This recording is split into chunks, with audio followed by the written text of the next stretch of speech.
Hello, good morning, everybody. My name is Nelson Alvarenga, and today I want to talk to you about temptations. But I want to talk to you about the temptations that are very, very subtle. Yesterday I was ministering, I was talking to a lot of men, and one of the things that came up in what I was telling them was that I remember prior to 2006, prior to God setting me free from the desires, strong desires, and desires in general that I had towards pornography, um, I asked God to let me know whenever I was being tempted, whenever a very subtle temptation was tempting me, because the very, very, very subtle temptations were the ones that would make me fall, would make me give in to the addiction. You see, they were very subtle, they would start very subtle, and so many times I just didn't even realize it. I would just give in to the addiction.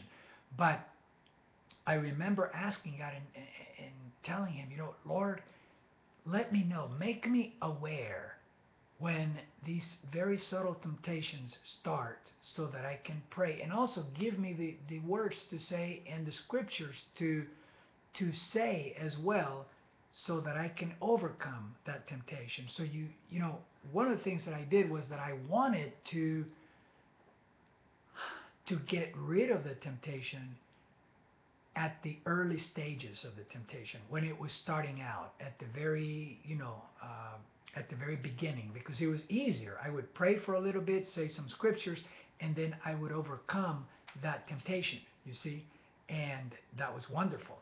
But if I waited longer, I could still overcome it, but it was harder, and then I would give in to the addiction. So that's something that I highly encourage you to do, to ask God to make you aware when these subtle temptations come your way. And that way you can overcome those temptations. And as time goes by, you can overcome more and more and more, and have temporary periods of victory and freedom. And you can have like a day of total freedom, or a couple of days of total freedom, once you overcome these temptations, until eventually and gradually you will have complete freedom forever.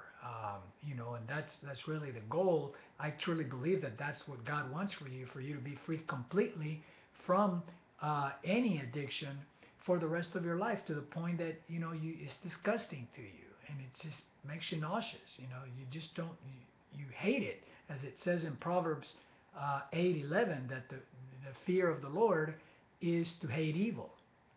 And so, you get to the point where, you see things that used to trigger your addiction once you're free, and it just goes, ugh, man, I really, hate that. And then you're really doing something that, instead of being in your addiction, you are instead helping people come out of it and inspiring others. So think about that, and put some comments on here and let me know how this is helping you. Thank you.